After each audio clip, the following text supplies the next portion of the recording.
Muy bien. Ahora pasamos a los estados hipertensivos.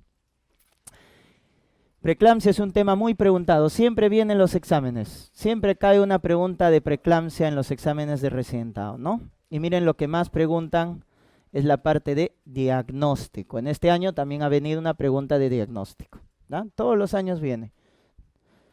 Tratamiento es lo segundo, y luego ya generalidades, etiología, fisiopatología, definición, etcétera, ¿no? Entonces, mucho ojo con diagnóstico y tratamiento, ¿ah? Esto de las estadísticas, yo les aconsejo que siempre, o sea, sí o sí deben tener su resumen de los temas más preguntados, pues, ¿no?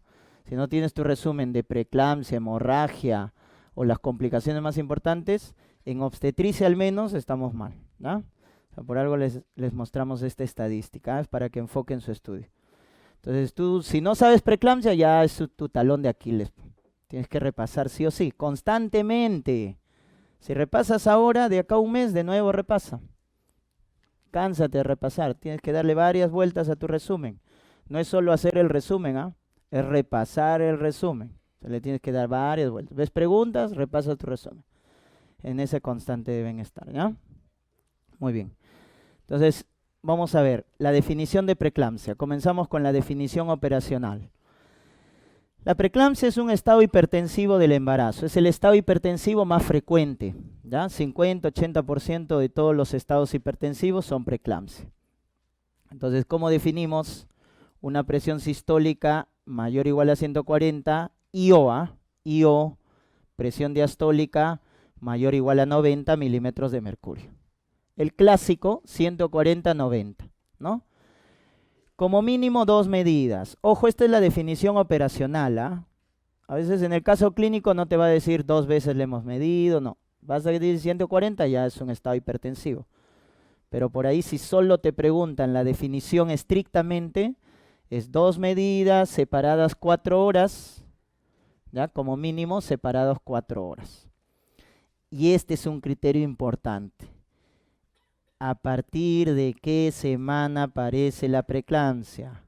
A partir de la segunda mitad, a partir de las 20 semanas, ¿correcto?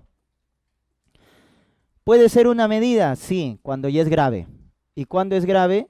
160, 110. Eso es grave. Y ahí sí es solo una medida. Además de este estado hipertensivo que empieza a las 20 semanas, va asociado ¿de qué? De proteinuria. La proteinuria en una gestante es normal por la hiperfiltración glomerular, pero cuando ya sobrepasa los 300 miligramos en orina 24 horas, ya es patológico. Por eso es el criterio de preeclampsia. Más de 300 miligramos o lo mismo, más de 0.3 gramos. Más de 0.3 gramos. Pero ¿qué pasa si no podemos recolectar la orina de 24 horas? Porque para este criterio tú tienes que recolectar la orina de la gestante 24 horas. Pero si solo tienes una muestra de orina simple, ¿cómo determinas que es una proteinuria significativa? Con el índice proteína sobre creatinina. Este índice, cuando es más de 0.3, indica proteinuria significativa. Y para ello solo se utiliza una muestra de orina simple, por lo tanto es más rápido. Y si no cuentas con métodos cuantitativos, la tira reactiva. Basta una cruz para decir proteinuria significativa. Basta una cruz para decir proteinuria significativa. Entonces, antes del 2013, la COG definía preeclampsia siempre, ¿no? La Sociedad Americana de Ginecobstetricia definía presión elevada más proteinuria. Eso era cardinal. Pero a partir del 2013, ya con las revisiones y estudios, podemos definir preeclampsia en ausencia de proteinuria. Y eso les vino en el examen de este año. Les pusieron un caso clínico, gestante, 30 semanas, que tiene presión elevada y proteinuria negativa. Y sin embargo era preeclampsia, porque no es necesario ya la preeclampsia. A partir del 2013 se libera la dependencia de la definición de preeclampsia de proteinuria. ¿Por qué? Porque podemos definir preeclampsia en ausencia de proteinuria, pero ¿qué debe tener? Debe tener algo más. Falla de órgano. En vez de proteinuria debe tener falla de órgano. ¿Y cuál es el dato que te daban en el caso clínico? El recuento de plaquetas. ¿Cuánto estaba el recuento de plaquetas? Estaba en 90.000, creo. 95.000. Y ese era el criterio, porque si el recuento es menos de 100.000, así no haya proteinuria y la presión está elevada, eso es preeclampsia. Eso es preeclampsia. Y también te daban la creatinina. Te habían colocado creatinina en 1.5. Ah, falla renal. Más de 1.1 o el doble que aumente del basal, falla renal. ¿Ya? Entonces, falla hematológica, plaquetopenia. Falla renal, aumento de creatinina, oliguria también. ¿Ya? Falla hepática, aumento de transaminasas, TGO, TGP. Falla también de congestión pulmonar, edema agudo de pulmón. Aparece disnea, crépitos, etc. Y los síntomas llamados premonitorios. Muy importante. Síntomas premonitorios. Por eso cuando una gestante llega a partir de las 20 semanas, tus 3 preguntas que debes hacer obligado en emergencia a una gestante que viene a partir de las 20 semanas es: ¿tiene pérdida de sangre? ¿Tiene pérdida de líquido? O si tiene síntomas premonitorios. Tienes que buscar esos 3. Pérdida de sangre, pérdida de líquido y pérdida, o en este caso, síntomas premonitorios. ¿Ya? Pues estamos hablando ahí de las 3 principales causas de muerte. Pérdida de sangre, hemorragia. Pérdida de líquido, infección por el RPM. Y síntomas premonitorios por la preeclampsia. ¿Ya? Entonces tiene cefalea persistente, escotomas, ¿no? O fotopsias, etcétera, dolor abdominal. Son los llamados síntomas premonitorios. Cefalea, escotomas, dolor abdominal. Ya está. Entonces, si una paciente tiene presión elevada, así no tenga proteinuria y tiene cualquiera de estos 5, basta uno de estos 5, también definimos como preeclampsia, ¿correcto? Como preeclampsia. Doctores, ¿cuándo vamos a definir hipertensión crónica? Definimos como hipertensión crónica cuando la gestante tiene presión elevada, 140/90, pero ¿en qué momento ha aparecido esta presión elevada? En las primeras 20 semanas. En las primeras 20 semanas. Entonces miren la diferencia con la preeclampsia, que es a partir de las 20. También ya les han preguntado. Eso fue el año pasado. Les colocaron gestante de 18 semanas con presión elevada. ¿Cuál es el diagnóstico? Hipertensión crónica. Hipertensión crónica. Entonces mira la definición. Presión elevada, pero antes de las 20 semanas. Eso ya es crónico. ¿No? O sea, ya lo tenía de tiempo, ¿no? No es con el embarazo. Claro, mayor o igual. A partir de las 20 semanas ya hablo de preeclampsia. A partir de las 20. ¿Ya? Antes de las 20, hipertensión crónica.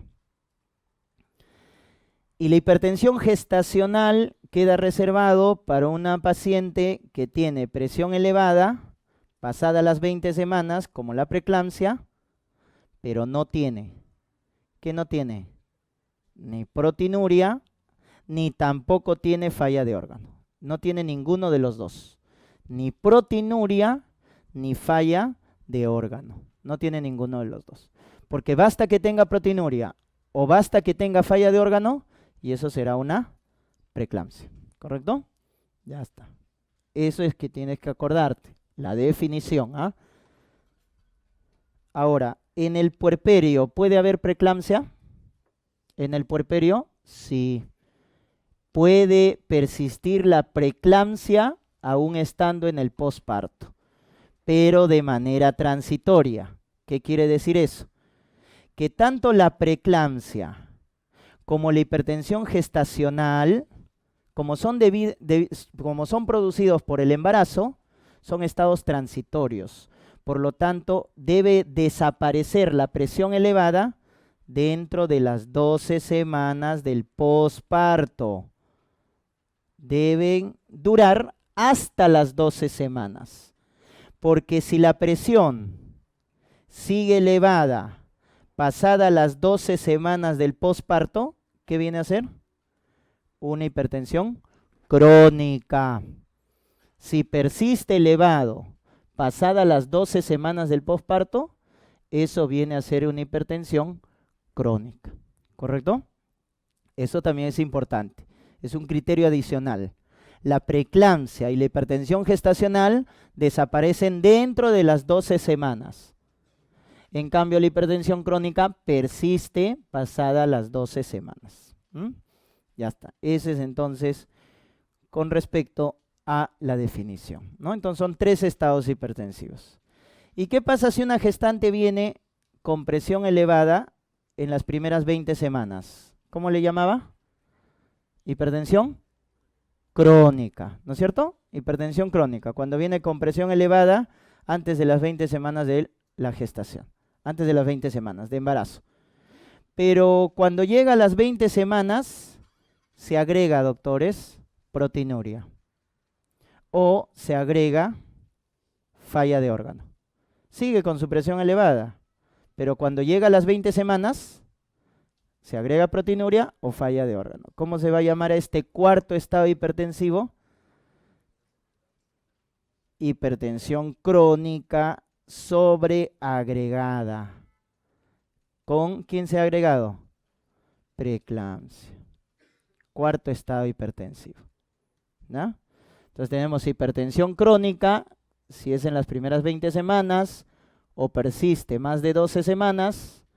La gestacional, si no hay proteinuria y no hay falla de órgano, pero pasada las 20 semanas.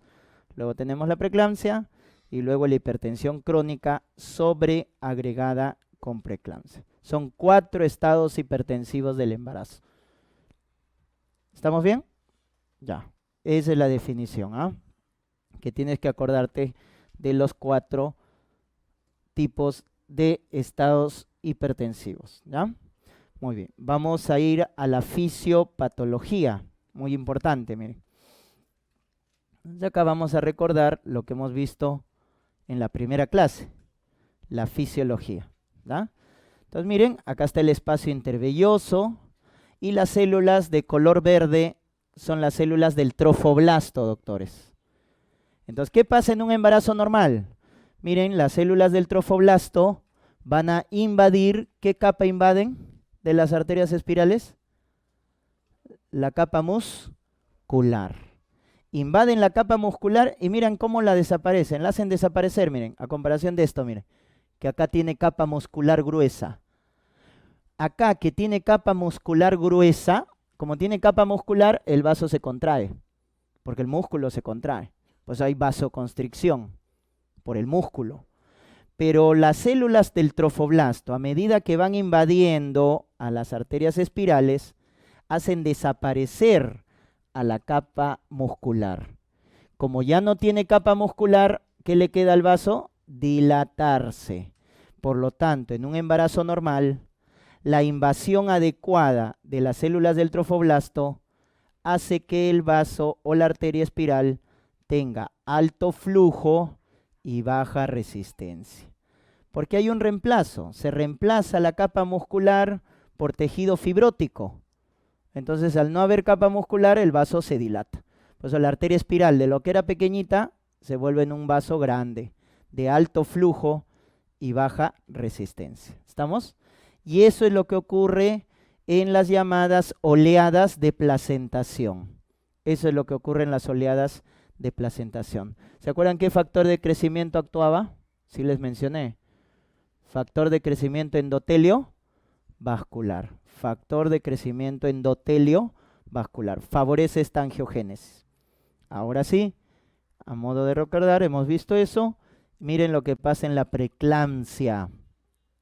En la preeclampsia, doctores, entonces, ¿cuál es el inicio de la preeclampsia? La mala invasión de las células del trofoblasto. Ese es el inicio. Entonces miren cómo las células del trofoblasto no invaden adecuadamente a la arteria espiral. Y al no haber una buena invasión, miren cómo se queda la arteria espiral. Se queda con una gruesa capa muscular, incluso prolifera la capa muscular y entra en vasoconstricción.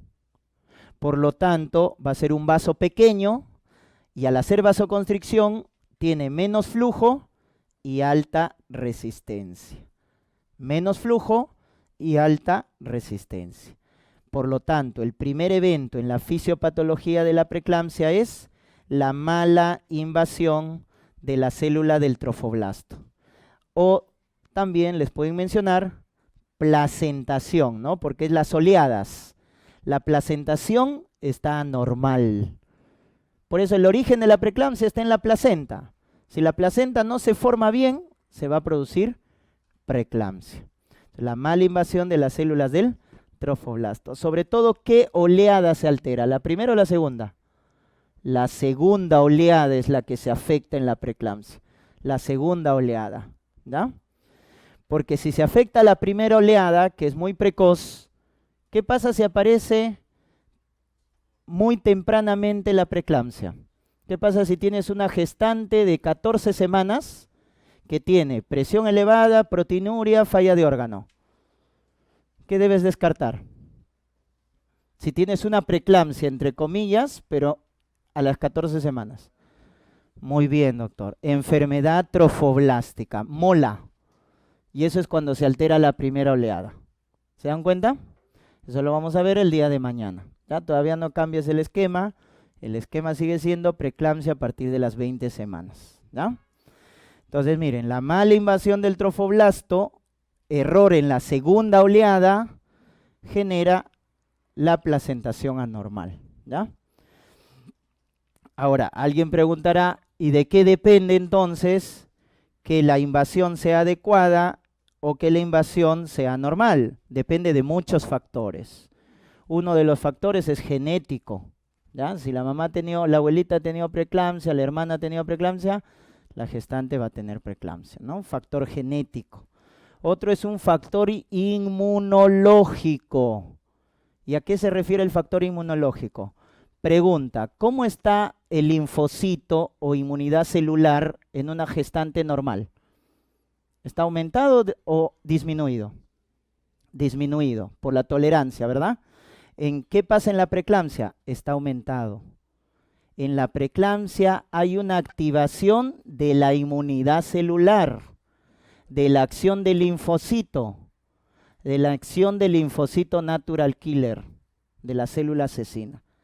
Y ese aumento patológico o anormal de la inmunidad celular en una preeclampsia es lo que va a originar la mala invasión de las células del trofoblasto, porque eso se ha visto en las gestantes, la activación de la actividad del linfocito, ¿no?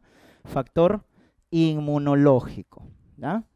Muy bien, entonces son varios factores, ya lo vamos a ver en factores de riesgo, pero ahí les adelanto, ¿no? También la mujer que no tiene experiencia, porque si voy a formar preeclampsia, ¿quién será la que no tiene experiencia? La nulípara. La nulípara no tiene experiencia en formar placenta. Por eso el factor de riesgo para preeclampsia es nulípara. En cambio la multípara no. Ya tiene experiencia, pues, ¿no? Multípara varias veces, ya forma bien su placenta, ¿no? Muy bien. Y otro factor también para que entiendan acá. ¿Ya? Lo importante, a veces es importante entender, ¿no? Con eso ya memorizo menos. La invasión de las células del trofoblasto también es determinada por genes del padre. O sea, el papá también es importante, no solo la mamá. Entonces, esta invasión adecuada de las células del trofoblasto depende de genes paternos, Mientras la mamá se exponga más a genes del padre, entonces eso es mejor. Porque al estar expuesta la mamá a genes del padre, eso favorece la buena invasión. Por eso un factor de riesgo para preeclampsia es pareja nueva. ¿Por qué tener una nueva pareja, un nuevo cónyuge en la mujer es factor de riesgo para preeclampsia? Porque se está exponiendo a genes nuevos del padre. Por eso es factor de riesgo. ¿Ya? Miren ese dato, interesante, ¿no? Ya está. Si utiliza anticonceptivos, la mujer, antes de quedar embarazada, es factor de riesgo para preeclampsia. ¿Por qué? Porque se está poniendo una barrera para la exposición de los genes del padre, para los espermatozoides. Si utiliza anticonceptivos antes del embarazo, en comparación a la que no utiliza anticonceptivos. ¿Ya? Entonces todo va por esa línea de la mala invasión. Ya está, entonces mala invasión del trofoblasto, placentación anormal, ¿no es cierto? Es el primer evento.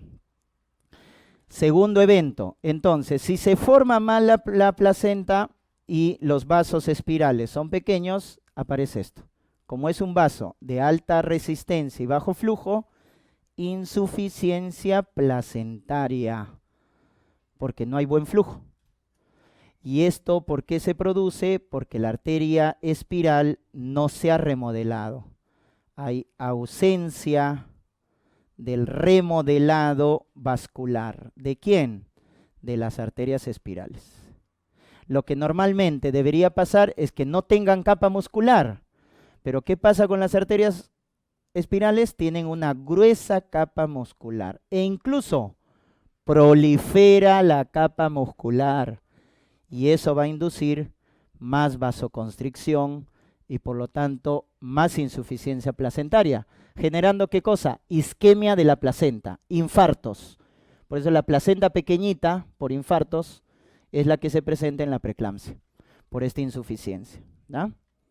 Tercer evento, la isquemia placentaria, porque hay bajo flujo, va a generar un estrés oxidativo, pues la placenta se va a estresar.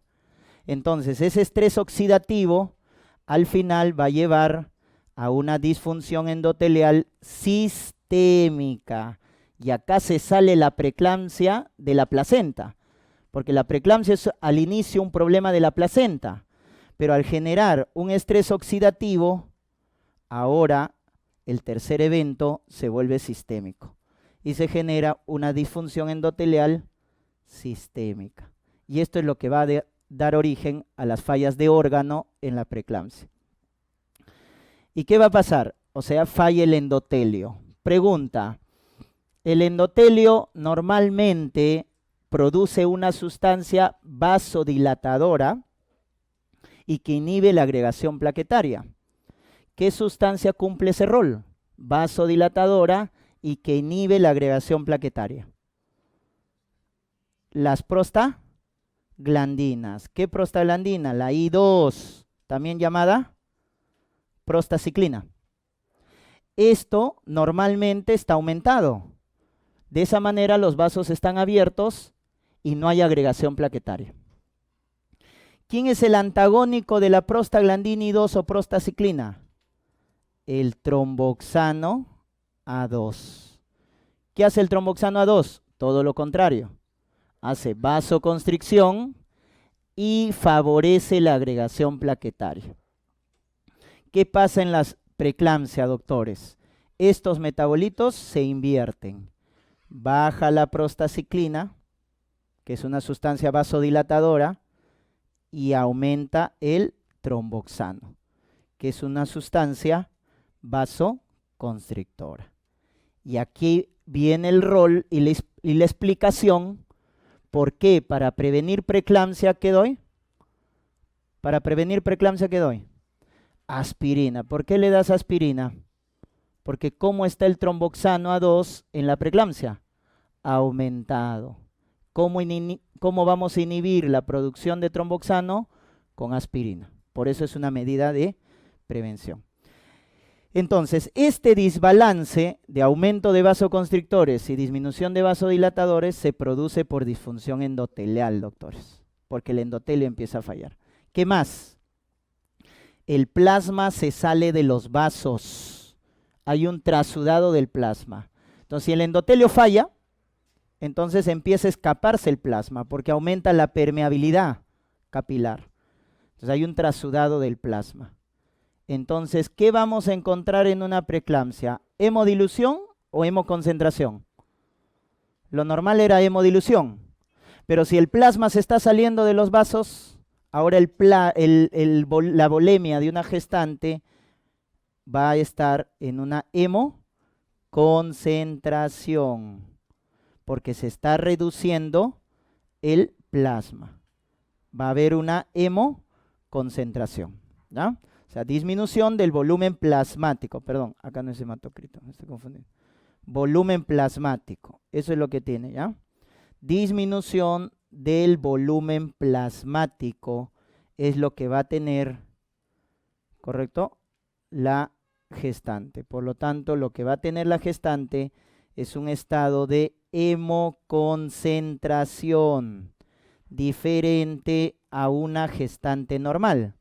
La gestante normal tenía más volumen plasmático y por lo tanto hemodilución. Una mujer con preeclampsia tiene menos volumen plasmático porque se está escapando de los vasos y por lo tanto tiene hemoconcentración y reducción de volemia, ¿ya? Eso es lo que pasa entonces en la preeclampsia. Y esta disfunción endotelial sistémica, ¿a qué va a llevar? A falla de órgano, ¿ya? Y una falla característica en la preeclampsia es la falla renal. Empieza a haber proteinuria, aumento de creatinina, oliguria.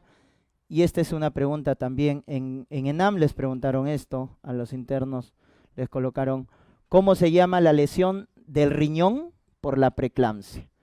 Endoteliosis glomerular. Es la lesión que produce la preeclampsia en el riñón. Endoteliosis glomerular. En cambio, si te acuerdas de cardiología, ¿ya? La hipertensión crónica, ¿cómo se llama la lesión que genera en el riñón? Angioesclerosis. Angioesclerosis es lo que genera la hipertensión crónica. En cambio, la preeclampsia genera endoteliosis glomerular. Eso es típico de la preeclampsia, ¿no? Y su principal causa de muerte. ¿De qué se muere una paciente con preeclampsia? De falla hepática. Se muere de falla hepática, ¿ya? Muy bien. Hace falla hematológica, CIT, etcétera. Ya vamos a ver todas las complicaciones que genera la preeclampsia. Entonces, la secuencia en la fisiopatología es que se forma mal la placenta, eso genera isquemia placentaria y disfunción endotelial sistémica. Y eso es lo que origina, doctores, al final la falla de órgano, ¿ya?